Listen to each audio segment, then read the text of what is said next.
Hello, and welcome to an MLP video. Quick disclaimer, or as quick as I can make it. This video is not meant for children under the age of 13 years old. If the comments are set off, it's because YouTube did it, not me. And now, let's get into the video. The topic I will be going over is the first 11 episodes of My Little Pony FIM Season 2. This video will contain spoilers for that, by the way. And I'm going to be leaving out a Heartswarming Eve, and I already covered the one Luna Eclipsed in another video in depth, so I will be going over those later. So yeah. I said get into what this season does well or not so well. Basically just talk about different categories. We're going to begin with characterization. I would say characterization is pretty damn consistent with all the ponies in this half. The new characters such as Discord are wonderful. Discord makes a very engaging villain and has the best one-liners, like making sense.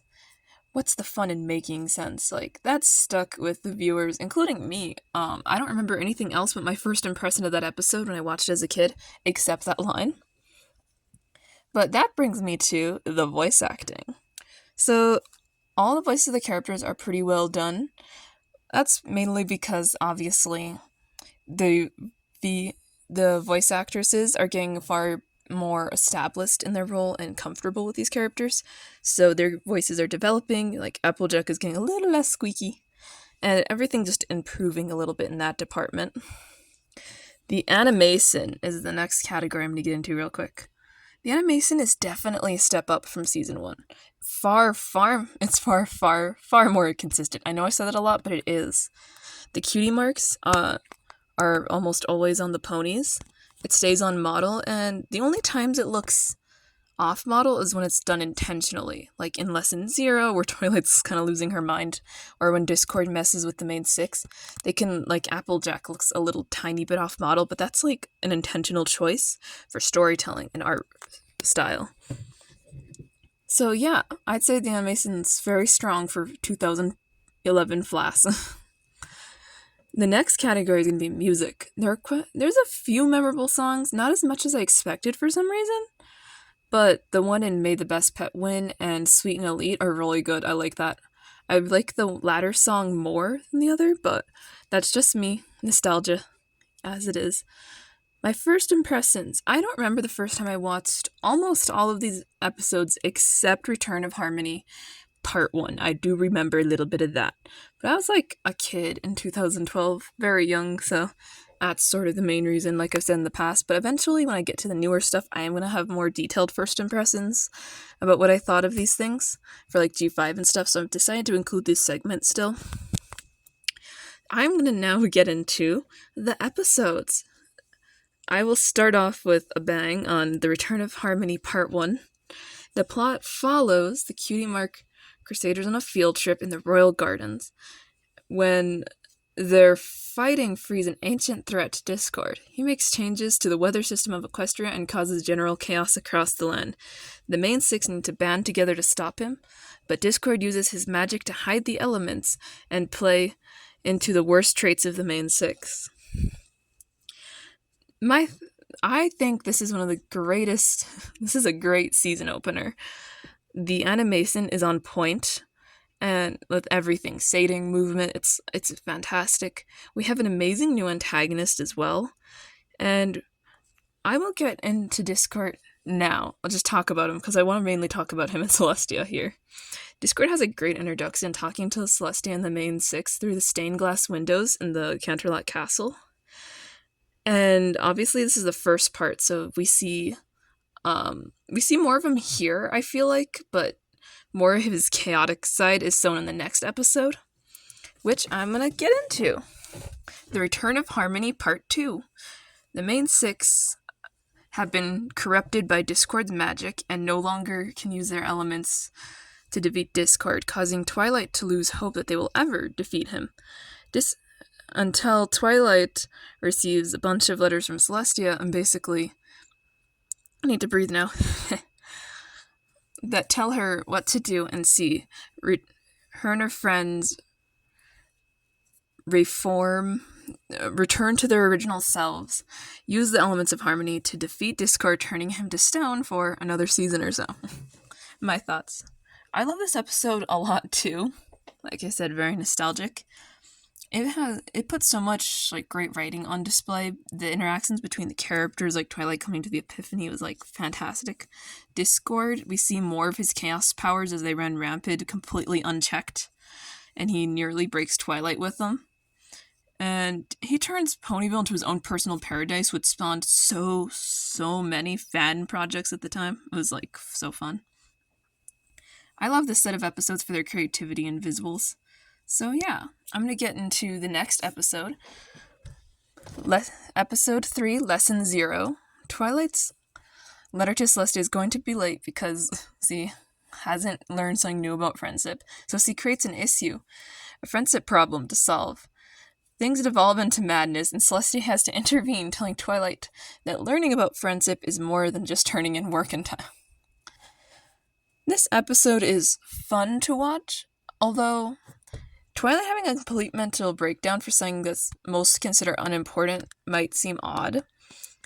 It's also a very good way of displaying her character, because normally she's the cool, collected, straight man of the group, you could say, kind of straight mare, who takes things seriously. And then here she is, losing her mind, enchanting a doll from her childhood to make ponies want to fight over it so she can write a letter to Celestia.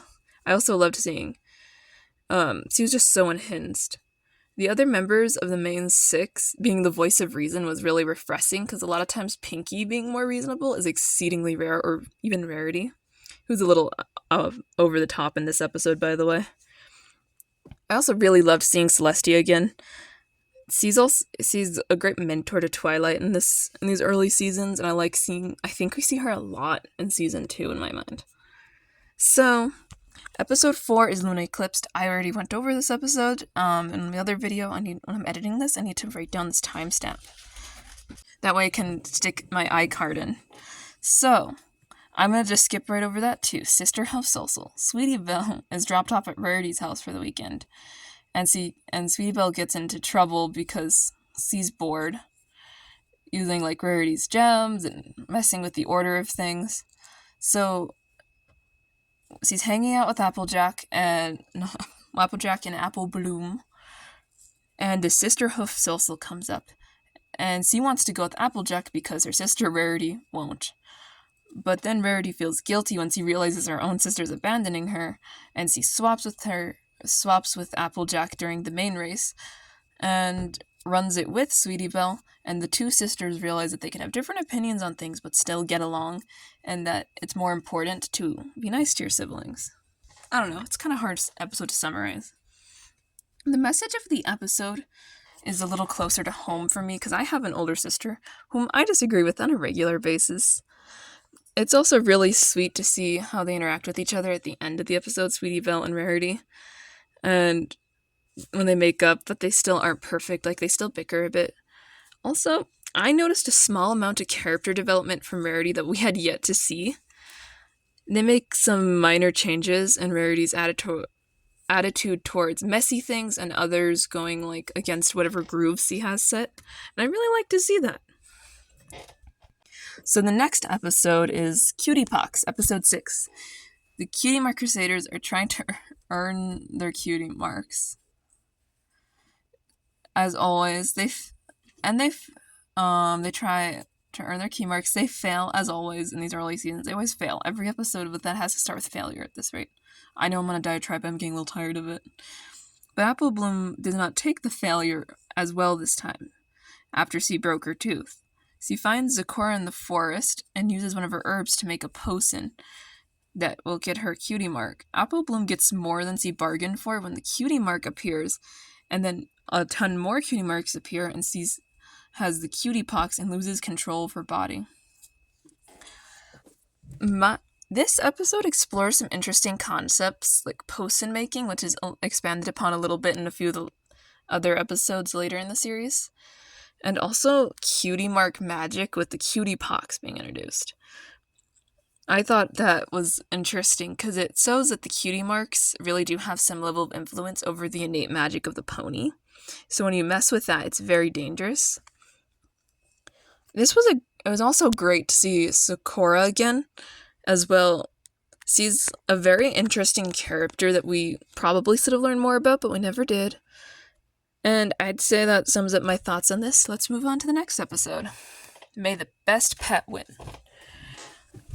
Rainbow Dash wants a pet of her own once he finds out her friends are leaving her out of a weekly tradition of pet care at the park on like Saturdays or something, because he doesn't have one. Rainbow Dash and Fluttershy work together to put on a competition so Rainbow Dash can find the coolest pet and pick the best one. She realizes that her pet does not need to be the coolest, but it has to be the most well matched to her personality instead in the end. And then we meet Tank, who's adorable.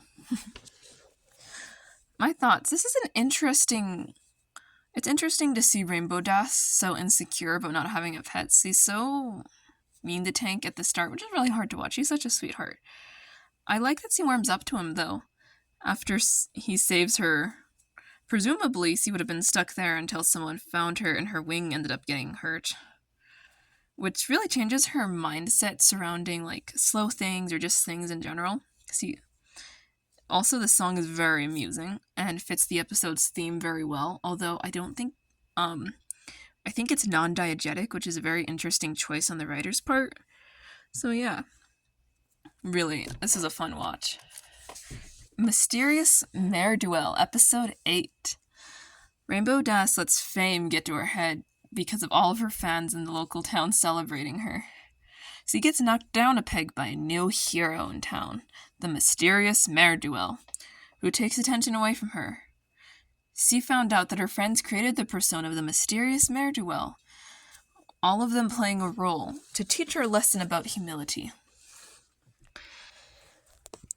I see why some members of the fandom can dislike Rainbow Dash specifically from this episode. She can be very annoying, and her ego is the size of a whale in this. That being said, I like this episode a lot as a kid, and it's really fun to rewatch it too. The mystery of who the Mysterious Mare Duel was great the first time I saw it, or the first time I remember seeing it, which is actually my third watch through season 2, as I didn't remember the first 2 times, okay? And it was like, I loved the build-up, like, who's the Mysterious Mare Duel? I see an alicorn? That was so special to me at the time. And now I still like it quite a bit. It also brings the Pinky sense back up with the construction scene thing, which is really nice. And I think that's the first time it's referenced since the season 1 episode Feeling Pinky Keen. So yeah. Sweet and Elite. Rarity arrives in Canterlot for something. I don't remember what. And she has to get back home before Twilight's birthday. But she quickly gains recognition for her style and proximity to Princess Celestia. And she gets so caught up in social events that she tries to skip out on Twilight's birthday party for a garden party at the castle grounds. She lies to her friends about Opal being sick and that being the reason she's staying. So they move Twilight's party over to Canterlot so Rarity can still attend. And they even get to use Celestia's castle to throw Twilight's birthday party, and they don't even invite her parents. Rarity is in over her head with her friends and all the people at the garden party, trying to go to both without either party knowing. What will she do? So her answer is not the greatest thing.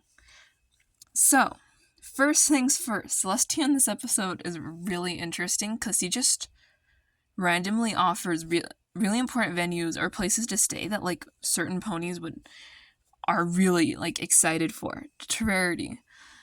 And another thing is Rarity's treatment of her friends. It's a little weird for her. I know it's not exactly the element of loyalty, but see, also her being like skipping out on her friend's birthday felt sort of mean, and also poor Opal having to be a victim in this. Although I did think it was interesting to see how the ponies of Canterlot behave, especially when Rarity tells them, "Oh, I'm staying at the castle," because they completely change their tones in regards to how they interact with her. Fancy Pants is also interesting because we actually see him in a few other episodes, and I don't know, he's actually becomes a reoccurring character, which I did not expect. And Rarity's like completed dress for Twilight is another example of Fancy Pants being nice, because it's just a very plain thing, perfect for Twilight, that Cease almost ashamed of because he didn't finish it. But Fancy Pants is like, no, this is cool. I want those for my girl. I want one of those for my girlfriend or whatever. And I don't get why there's such a weird bias against Ponyville. Maybe there's something I don't know about it. Episode 10, Secret of My Excess. It's about to be Spike's birthday, and he starts getting gifts and a little full of himself from the main six and others around Ponyville. On the day of his birthday, he gets so many gifts that he starts to grow out of control. By the next day, Twilight is in pursuit of answers and tries to stop his growth, but fails until he realizes that this is something that he doesn't understand.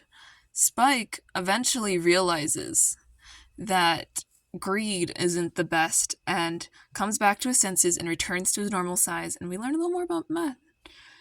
And he learns that gifts and objects aren't everything, but the ponies in your life matter the most.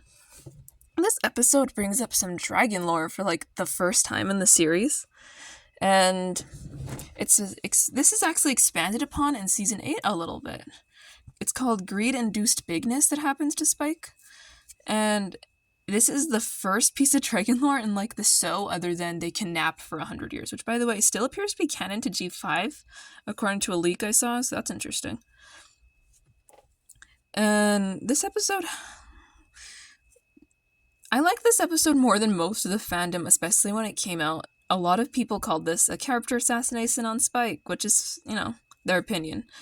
But with the context from the episode Moltdown, I like it far more in hindsight than I liked it upon initial release, which was completely unexpected for me personally. I didn't think I would like it that way. So the next episode is Hearth Swarming Eve.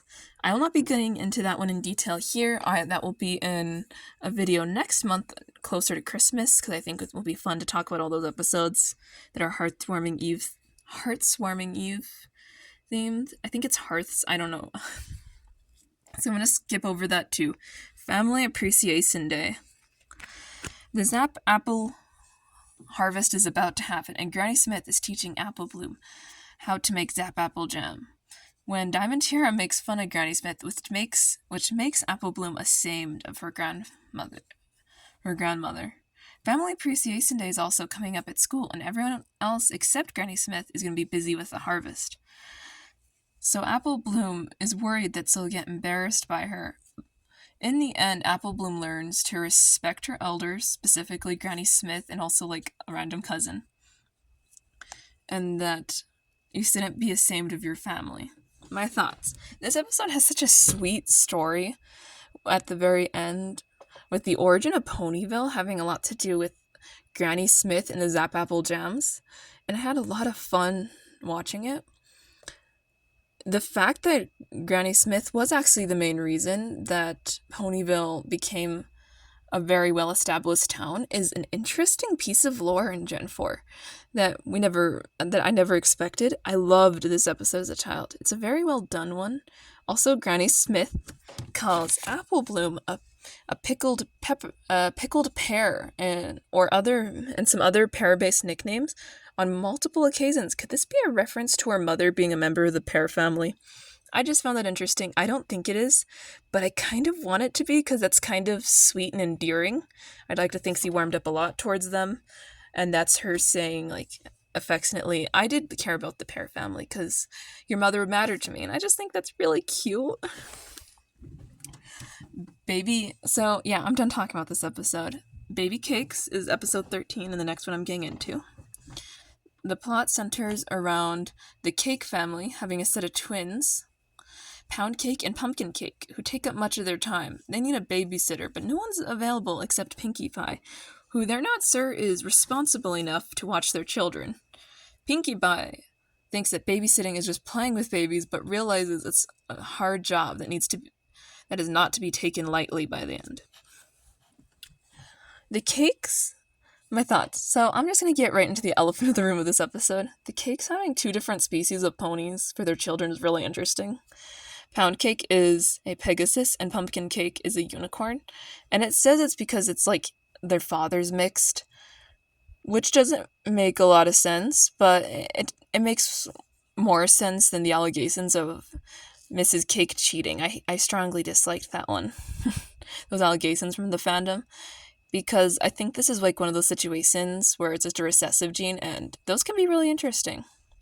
The lesson of the episode is being a caregiver is a hard job, which is one of the.